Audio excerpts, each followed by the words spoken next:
is Atma Vidya, it is Mahavidya and Srividya. Tantra is the path. Tantra is a method. Tantra is a system which makes the consciousness to expand, consciousness to manifest. Why Srividya, referred to as the royal path of wisdom? Gurudev talking about Tripura Sundari, the divine power. Why is she considered not just as a deity, but It's only be experienced. It can be seen. It's an experience. Any practice of mantra without a nyasa is not mantra at all. Vishwa, what sort of energy is that? So when we come to the power of mantra, does the power lies within the mantra or does it lies within the consciousness of the chanter? Wonderful. This is a beautiful question which needs to be addressed without any reservation, without any condition. My first question to you then, so that I can continue. Is it mantra is letters? I believe mantra is a vibration, Gurudev.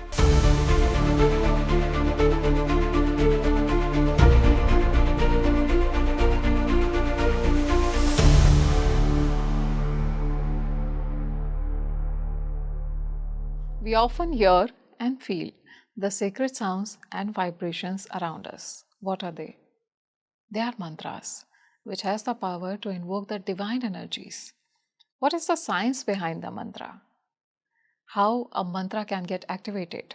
Are the mantras absolute in themselves or do they need nyasa in order to be absolute? Hi friends, you are watching the English series of a Speaking Tree podcast, The Mystic Mind. And I am with you, your host and friend Madhavi. I suggest you watch this podcast till the very end because today we will delve deeper into this topic of the science behind the mantras. We will also get to know whether a mantra can give you the prosperity of this world. We will also get to know how a guru activates a mantra in his disciple. What happens when the mantras get activated and how is it initiated? To discuss the science behind the mantras and the Beej Mantras, we have a very special and divine personality among us today, whom you have watched earlier also. I would like to welcome very warmly the spiritual master and Srividya master, Swami Atmanandanatha. Today's look is by Isadora Life. Very warm welcome on a Speaking Tree today, Gurudev. Gurudev, prior starting the podcast, I would like to know for my viewers that what actually is Srividya? Why is Srividya considered so sacred, so divine? First of all, we should recognize Srividya as a Tantra. And that leads to, it's a Brahma Vidya. It's not my statement. If you accept Lalita Sahasrara as one of the Srividya text, Atma Vidya, Mahavidya, Srividya Kama Pujita. So, it is Atma Vidya, it is Mahavidya and Srividya. What is Srividya? Really is. When I use the word Tantra, I must explain two things here. Yeah. I must have a responsibility to say Shri, Vidya and Tantra. All I should explain. Then only we can go ahead. It's easy. We should know what I'm talking about, or what people should know what they're listening to me today. Yeah. Let me go to the first Tantra. The word wrongly understood all over the world. Globe Tantra is not only wrongly understood, in the name of Tantra is wrongly practiced also. Let me be very truthful on that. No reservation. Because something is practiced wrongly, you cannot attribute that is wrong. The practice is wrong, not the subject. Huh? Something has used nuclear Yes. power to destroy the globe. It is not the nuclear responsible. It is the person who handles it. Similarly, it is not Tantra to be blamed. The persons who are handling to be blamed, not Tantra. So this should be conveyed very clear. Today, the word Tantra itself is not socially acceptable. They have gone to that extent. So, Tantra is not that way. I need not explain, all Sanskrit scholars know it. And even a common man knows what Tantra is. Tan clearly gives a meaning, the expansion. Beautiful. We'll see what expansion later. Tra refers to an instrument, a path, a method, whatever you call it. See, the Sanskrit is a wonderful language. One word has multiple meanings. Tantra is an instrument, a path, a system which expands. Right? Then we shall see what expands. Talking about the expansion of consciousness. So beautifully and so divine, Gurudev. Tantra is the path. Tantra is a method. Tantra is a system which makes the consciousness to expand, consciousness to manifest. What is then? Don't we have consciousness? What is to expand? Very clear.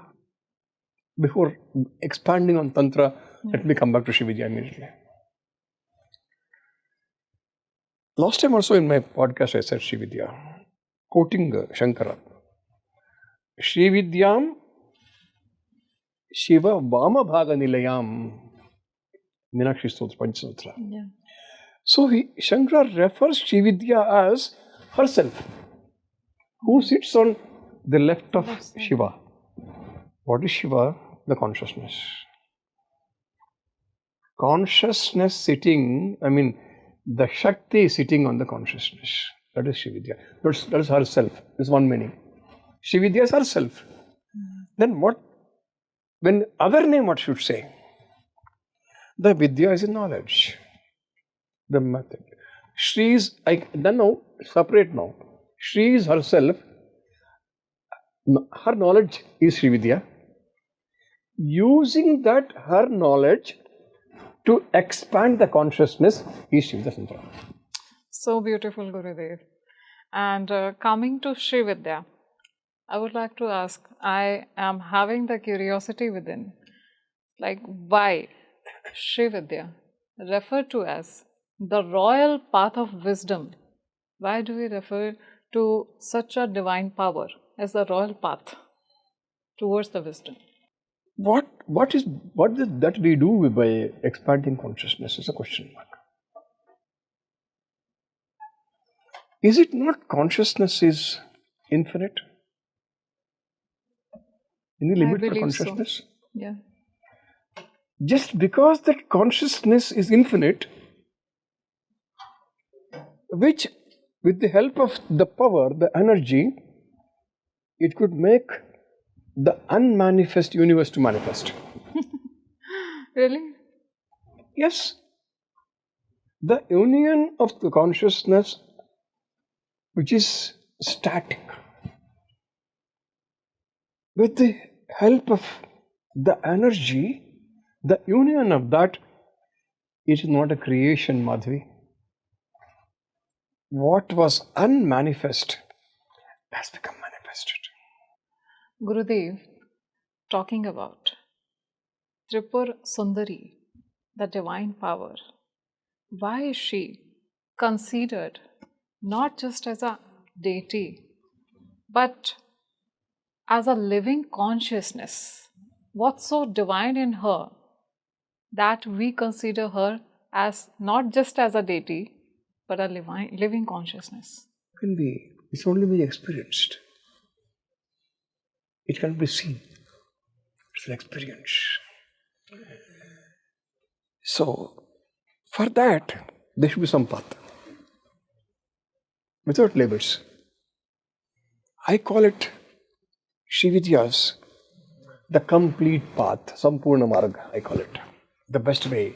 Don't label. It's Sampurna Marga is Srividya, that's all. Yeah. To experience that which is not image, which is not a concept, which is the awareness shining in everyone's heart. Everyone's heart is not my word. No, once again, I'm not using anything of mine. No intellect is used here. Not at all. Who am I? Dahara Kasha Rupini I'm quoting, that's all. From Srividya, from Lalita Sahasranama. But Dahara Kasha Rupini.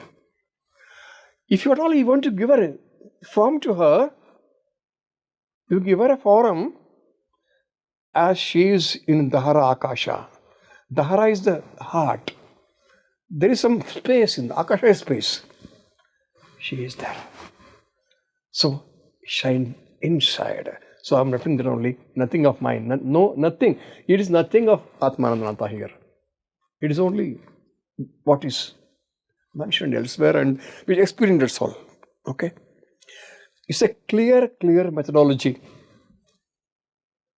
It's a clear inner mapping, clear inner stages,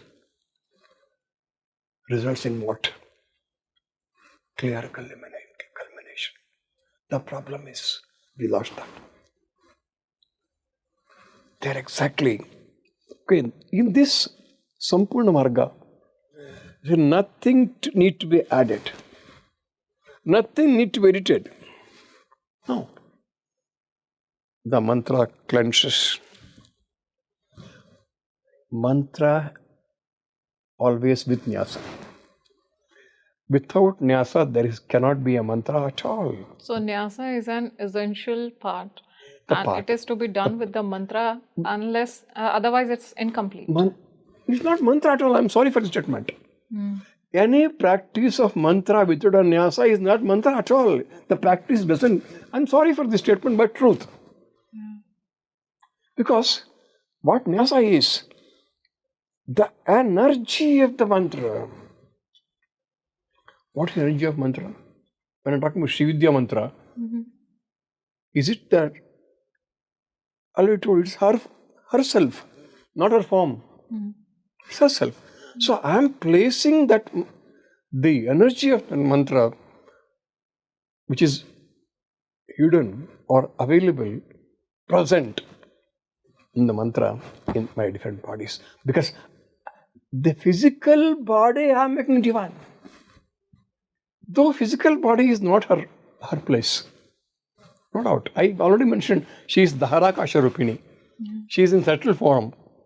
But still, I have a body. She has no body.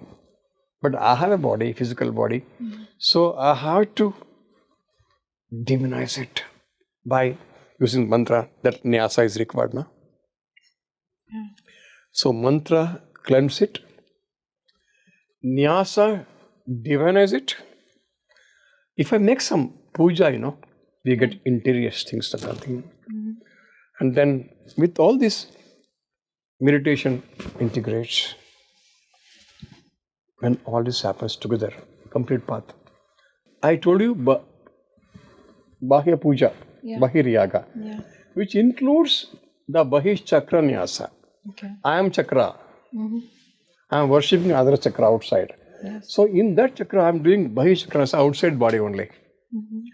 From there I move on to Antaryaga and Antaschakra Nyasa. Both are together. I go inside, internally. Right? Yeah. This is very, very interesting. Maybe a little secretive, but this much I can disclose. For sure, absolutely. I must disclose. We know that there are 7 chakras Yes, we do know. from Mooladhara to Sahasrara. Sahasrara. But Antaschakra Nyasa and Antaryaga connected to 9 avaranas of Shri Chakra stops at Agna. That means 9 chakras to end with Agna. Very interesting. I am disclosing for the benefit of audience today. Let them find out what is that from their gurus. I'm sure audience is equally delighted as I am to receive such a divine knowledge today. We know only 6. And I have to add 3 more now to reach this. Yes. In Antaschakra Nyasa, as per Srividya Saparya Padati, which is practiced by all the Srividya Upasakas today, if all they are practicing, I don't know, because it has become a simple ritual today, without even Chakra Nyasa, I don't know, which is starts from Adha Sahasrara. We heard of Sahasrara Yes. above this. Yeah. Not here, above this. I don't know whether I should speak or not, but something is telling me speak. I believe it's a divine call then. Maybe divine call. Yeah. It is beyond the body. Sahasrara Chakra. Adha is- Sahasrara. As this Sahasrara also beyond the body, Okay. it's not Brahmarandhra, it's over that. Yeah. If somebody understands Brahmarandhra is Sahasrara, I think they are properly not guided. Sahasrara is above Brahmarandhra. I will not go there now. So I'll it's come in down. some spiritual plane Yeah. above our above body. above Brahmarandhra. Similarly, Adha Sahasrara, because it is Upar ka Sahasrara, above, there should be another Adha Sahasrara also below. It is beyond Mooladhara, outside the body. Really?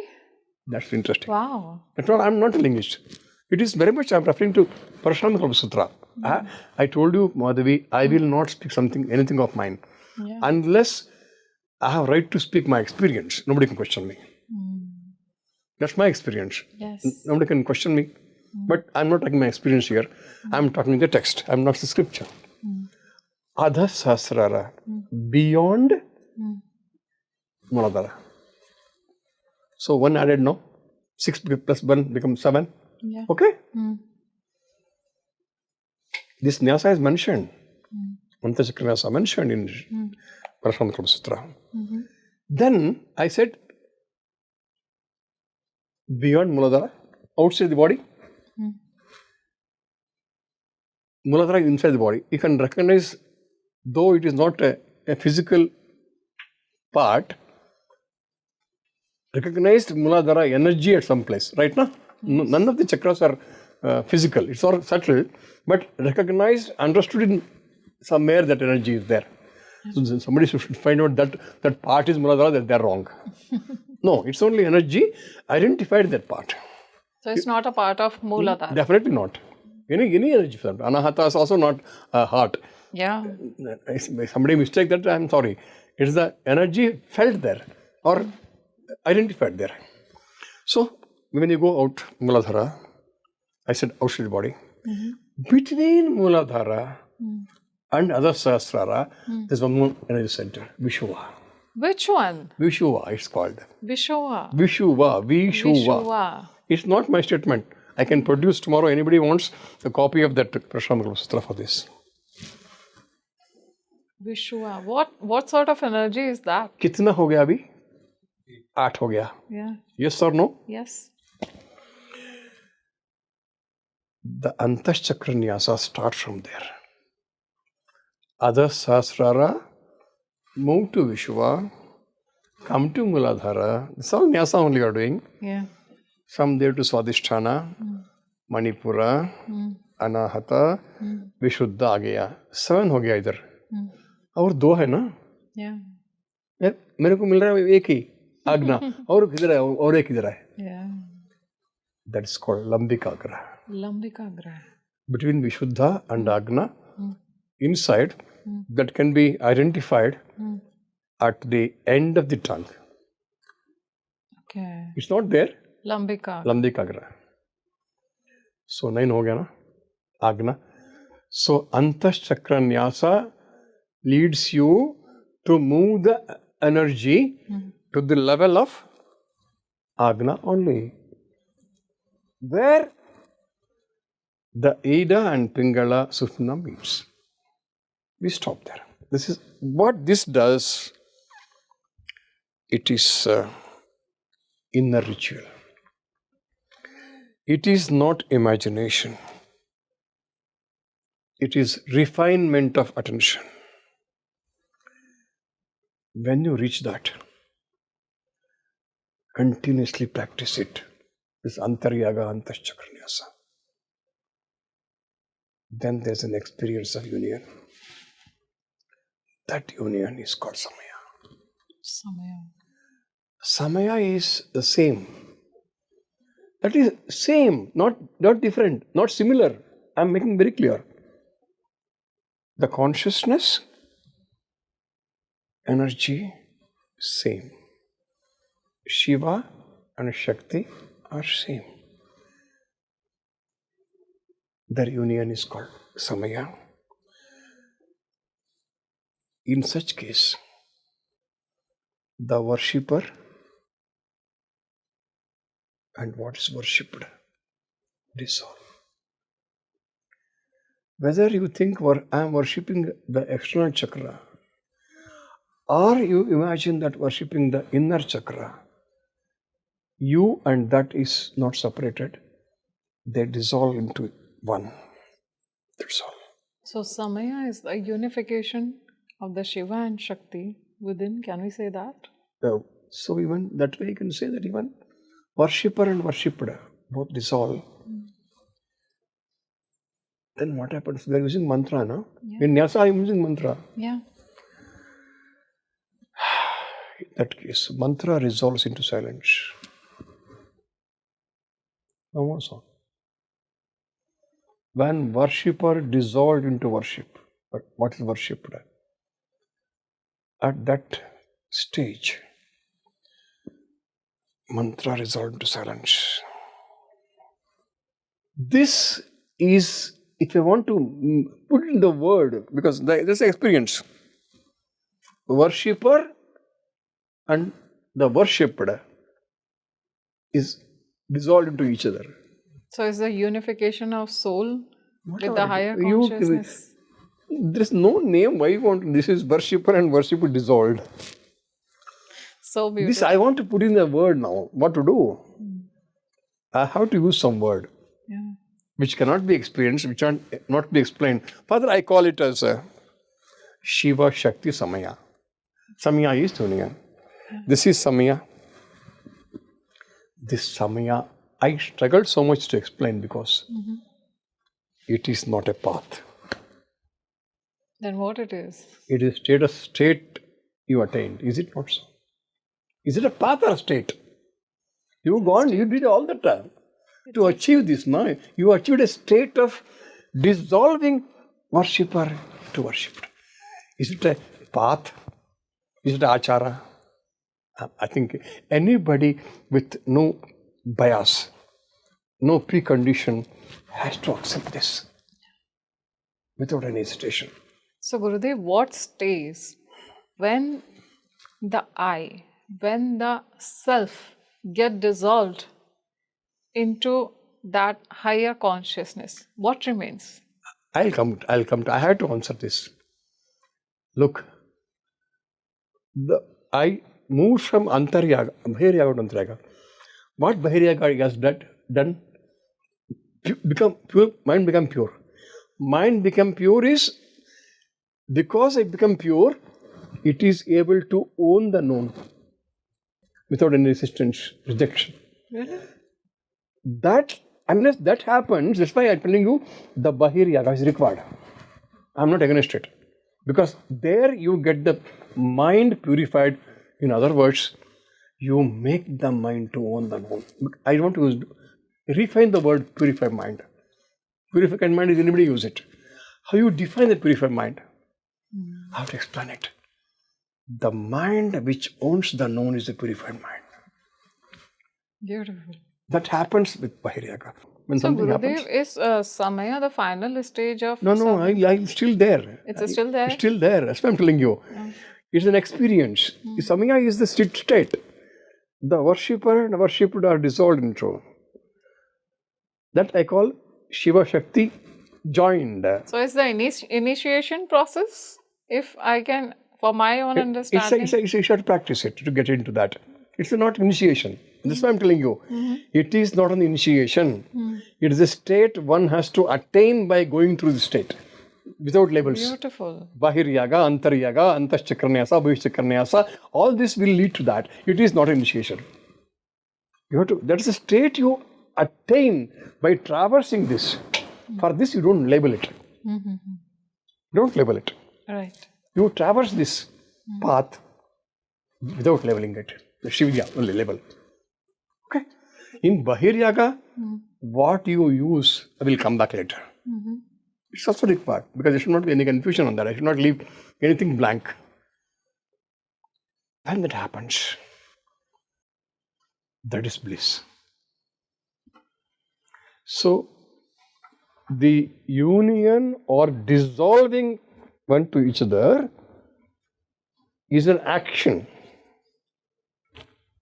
the state, which gives you the experience of bliss. I think I'm undoubtedly experiencing it. Yes, indeed. When dissolve happens, there's an experience because of the dissolution that is called bliss. Is it liberation? You would answer me. Is it the liberation? No. It is only bliss. It is not liberation. Bliss is only an experience because of the union. So, is it a byproduct that when we are practicing? That resulted in bliss, Ananda. It's an experience. The experience is liberation? I Cannot don't think be. so. Yeah, it can't be. If we understand that bliss is a liberation, I think we are wrong somewhere. Right. It's an experience. Liberation is even freedom from that experience. Yeah. No experience. But to reach that no experience, you should attain bliss also. You can't, to get into union, you have to pass through the state. You want to get liberated, you should get bliss. From that bliss, you must switch over to an experience. That is liberation. Then how do you explain this? The bliss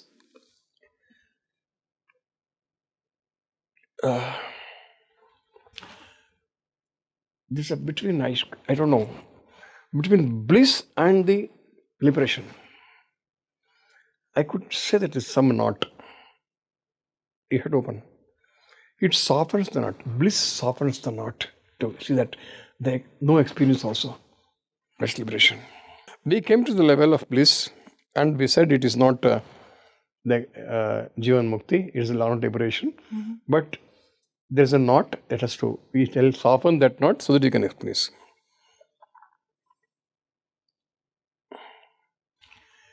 Is it not that bliss is also sometimes temporary? I feel so. Like within the worldly chaos, bliss is temporarily, but there is one eternal bliss also, Gurudev. Let me come to that. Even that eternal bliss also is something also temporary, madam. Really? Yes. How Because is it? I tell you that only, I'm coming to that. Even you feel that bliss for a while. It doesn't sustain. Even with all this, my Antaryaga and with deep practice into it, it doesn't stay for long. Truthfully, I'm telling my experience. Very truthfully, I'm telling this. The bliss is there, not stable. Even this worshipper union also may be difficult to digest it, but truth I'm talking because my experience. Unless the bliss becomes stable. So how it becomes a stable, Gurudev? Continuous practice, what happens? Becomes stable. Unless the bliss becomes stable, the ego will not collapse. So even in the bliss ego, I want to communicate this. Even at the level of bliss, even at the level of the Samaya, there is ego still. So Yes. when does the ego dissolve? That continuous practice, then bliss becomes stable, ego gets out. Then only the duality dissolve. See, what I have said is, you experience the dissolve into one another, that's all. But still there are two and you dissolved it. But even that should duality dissolve. That is, you experience that together. But still you didn't say duality is still there. That togetherness experience there one, Samaya, you had a bliss. But duality is not dissolved. Unless that bliss become stable, ego dissolves. Then that dissolves. Then what experience is? Not the bliss. The awareness. Saprakasha. Even you yourself may not know you're liberated. Please. If somebody say I'm liberated, I'm sorry, it is, I am not sure. It happens, that is Jivan Mukti. So Srividya has to undergo these stages. So there it leads to Jivan Mukti liberation. So before going to the mantra and all, Srividya will not ask for any invent. Srividya not ask us to commit. No new methods, no new names. State as recognition. So sacred, so divine. The true journey yet to start. It's yet to start. I'm sorry for this. Maybe really confusing you. No problem. Please excuse me for that. The true journey begins when seeking ends. There's nothing to seek, my dear. I agree. When there's nothing to seek, that is the beginning of journey, right? Then the journey begins. Is it not so? Nothing to seek. That is Srividya. Talking about the power of mantra, you just told me when we were off the camera, when we were discussing off the camera, you just told me that mantra is incomplete without nyasa. So when we come to the power of mantra, does the power lies within the mantra or does it lies within the consciousness of the chanter? Wonderful question. This is a beautiful question which needs to be addressed without any reservation, without any condition. My first question to you then, so that I can continue. Is it mantra is letters? I believe mantra is a vibration, Gurudev. First let us say, is it mantra made of letters? Yes or no? Sound. No, is it letters there or not?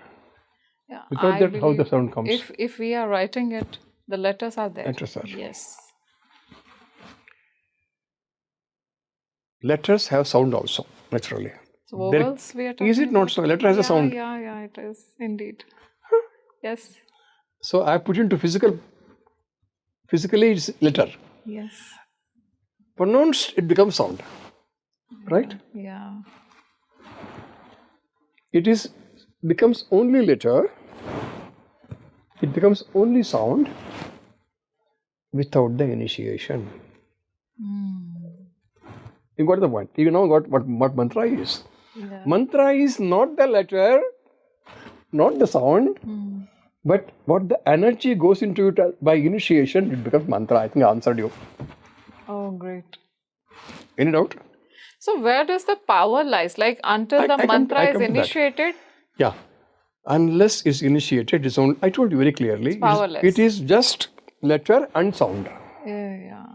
And the letter and sound becomes the power, the energy of mantra, only when it is get initiated, passed on to the by Guru. That's why Srividya Tantra, and every Tantra is with Guru only. Gurudev, you just said that for mantra initiation, you need a guru. So, how a mantra is activated under the tutelage of a guru? And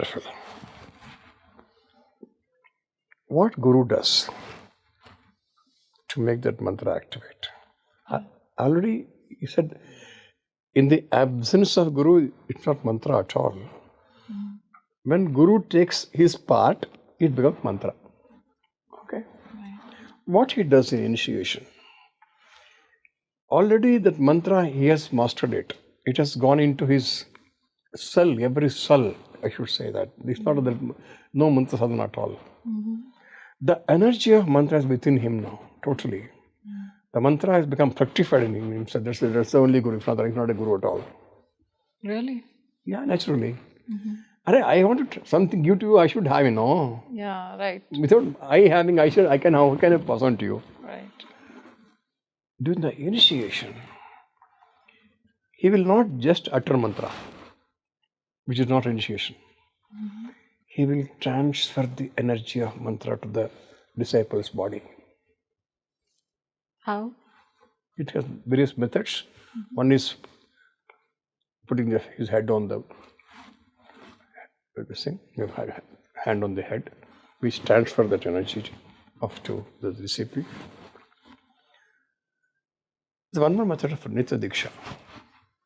He looks into the disciple eyes and he passes the energy of the mantra to Netra.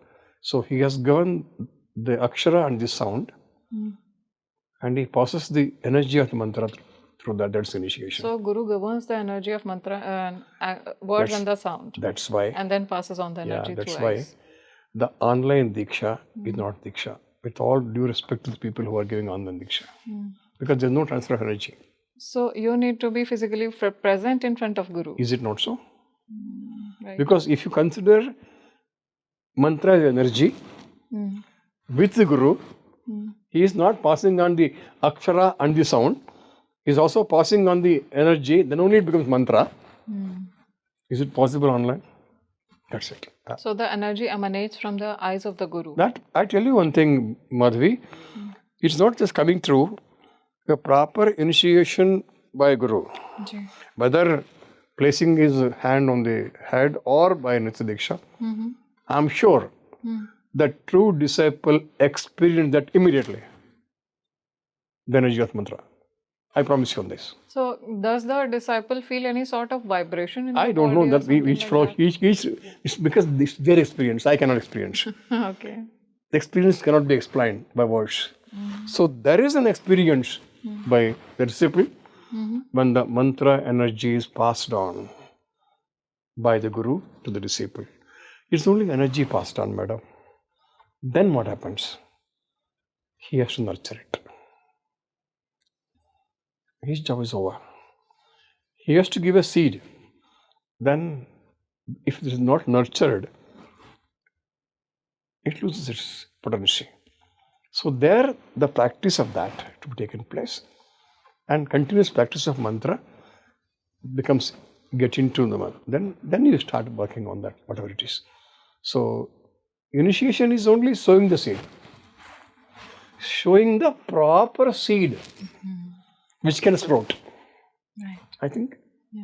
the proper sprout is, which is clearly mentioned, it has a strength. He knows it because he's passed on to it. It looks like a seed, but it doesn't sprout. That is akshara and word, sound. The bija which sprouts is the mantra, which is sown into the disciple, which they have to nurture. And the only thing is, you must make sure the proper soil is there. Okay. Also true. That's why you have to test the shishya whether this mantra can sustain. So we need to, Guru just checks the patrata, the eligibility within the disciple. Yes. When it's there, only then the initiation is possible. Naturally. Gurudev, we are talking about mantra initiation, mantra activation. So, can some fear, ego, or any sort of an anxiety, does it blocks the mantra activation? Can it happen? I told you very clearly in a single sentence. There should be an environment and the soil proper for to sprout. The ego is one. Ego is something weed. Is it not so? Whatever you nurture it, it goes to weed. This seed will not sprout. So, and that's why I'm telling you. Yeah, good question. It makes me to think something else. When somebody gets Srividya mantra, his weed gets grown, ego comes up. Than the Srividya. I'm seeing it. You got me? Yes. Not the seed sprouts, ego sprouts. Okay. If it is not properly taken out. Okay. All that energy given by Guru will be used by weeds. So, what is the solution to this, Gurudev? Surrender. Complete surrender to your Guru. Who is Guru once again? Is it, I already discussed, it's not a physical body. Yes. Not at all. Yes. No chance. The power of the Beej Mantras of Srividya, they are considered so sacred. So I would like you to enlighten my audience what actually is the power of the Beej Mantras of Srividya. The answer is already is in the question itself, Madhavi. What is Srividya already discussed? That is to expand the consciousness. Right. Is it not so? Using Srividya. When I say Srividya, I'm telling mantra only. Though any mantra of Srividya, the power is to expand the consciousness. Is it not so? Yes. Very simple answer. Yeah. And of course, the scholars have done a lot of their own experience and putting in writing. One Bhaskaramakin was in 17th century. He has tried to expand the meaning of Panchadashi mantra. It's a basic mantra of Srividya. He has given 15 meanings for it. 50 meanings. 15. But at the same time, I think it is Yogini Hridaya, the another ancient text, has given 7 meanings for it. 7 different meanings. That is mantra-artha, tattva-artha, bhava-artha, all that he has given. So it's not only giving meanings of it. See, understand. That is trying to understand the meaning of that. Your question is the power of. Yes. Okay. And only for the sake of the audience, one of the meaning of Panchadashi is meaning of Gayatri. And that Yogini Hridaya speaks about that, and which is copied by, also it is by Bhaskaramakin. One Panchadashi mantra is equal to 3 Ture Gayatri mantra. Really? Yes. Wow. He is clear, given, why also is given, explained, which is not required here. According to him, there are 3 kutas. Each kuta is 1 Gayatri. Each kuta is 1 Gayatri? 1 Gayatri. So 3 kutas, 3 Gayatri. Oh. So one Panchadashi mantra has having the power or meaning of, I don't know, he has said meaning. So I don't use it for power. He said it has the meaning of 3 Gayatri mantras. One Panchadashi mantra. It is not my statement, it is in Yogini Hridaya and rewritten by Varivasya Rahasya by Bhaskaramakin. And a small meaning, it starts from Ka. Ga. The Upanishad Vakya say, Kam Brahma, Kam Brahma. The Ka is indicating Brahman. That Ka runs through all 3 kutas. Ka is an exempted in all the 3 included. So that also indicates the Panchadashi mantra is Brahmavidya. Another dimension for Panchadashi mantra. And without Ka, there is no Panchadashi mantra. Na? In all three kutas you can find. There are some missing here and there, but Ka is not missing. All three. So when pronouncing mantra, I am telling you where the Ka comes. You have beautifully enlightened us with your knowledge. And I must say, when I was listening to you, I did not want to interrupt you because the way you were putting it, all the knowledge together, I felt that the divine himself and Maa Srividya herself is speaking through you and is enlightening us through you. So I must say, it was a very divine and a heartfelt conversation. So lots and lots of gratitude for you to be here and enlightening us with such beautiful Gratitude to Guru insights. Mandala.